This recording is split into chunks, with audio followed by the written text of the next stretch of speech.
there are two issues which I continue to be very concerned about. First is the safety of the residents of Camp Liberty. They still have very little protection. When last you testified, Mr. McGurk, 192 T-walls were up. Then the big progress, supposedly, is that 43 T-walls are now up in addition. This is out of 17,500 T-walls. T-walls save lives. Put them up. Al-Qaeda's resurgence is directly related to Prime Minister Maliki's mishandling of his government. Incompetence and corruption seem to be the norm. He centralized power, alienated the Sunnis, and brought back Shia hit squads.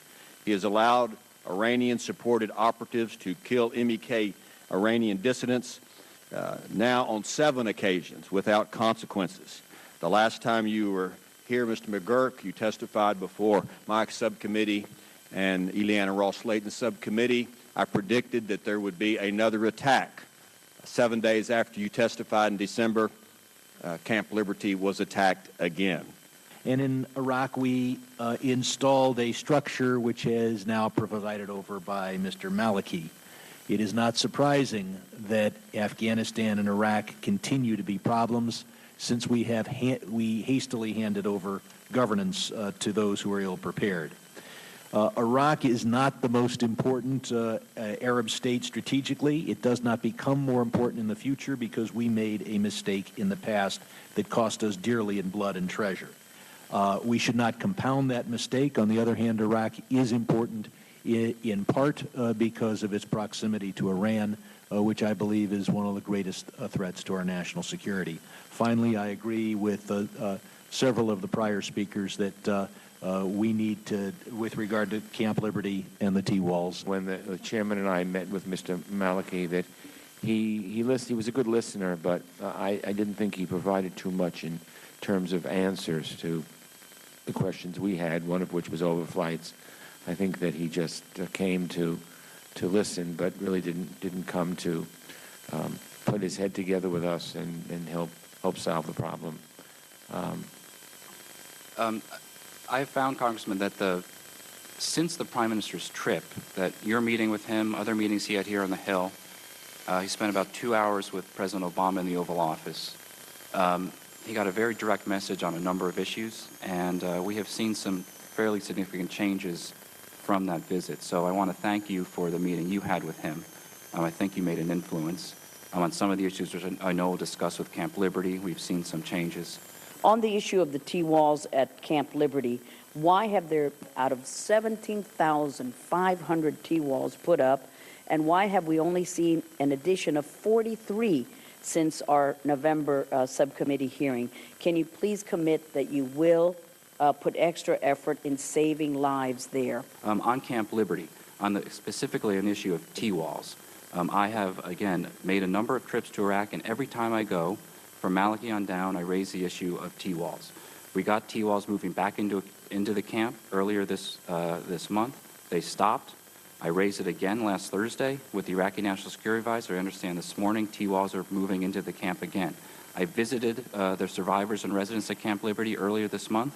I told them I promised I would do everything I could. We see the residents of Camp Ashraf, 52 of them killed last September.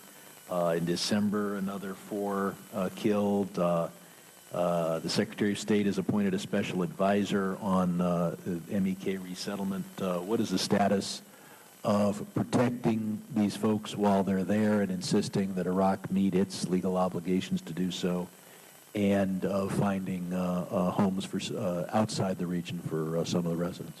As you said, Jonathan Weiner has been appointed to work this issue full-time as a senior advisor for MEK resettlement, to find a safe, secure relocation for the residents of Camp Liberty. But while they are at Camp Liberty, the government of Iraq has an obligation to do everything it can to keep them safe. And that means T-walls, and that means protection, and that is something we raise constantly to make sure that they are getting as much protection as possible. You also mentioned some other notable developments, and there's finally some real international attention to this urgent humanitarian crisis. First, there's a UN-created resettlement fund. We have notified Congress for $1 million to put into that resettlement fund. When I was in Iraq last week on Tuesday, the Iraqi cabinet authorized $500,000 to be allocated to that resettlement fund. The United Nations has also appointed Jane Hall-Lute, full-time basis to focus on MEK resettlement. Mr. Chairman, and thank you for being here. You know, as the ties between Iraq and Iran, it seems to be getting closer. They signed a defense to have a defense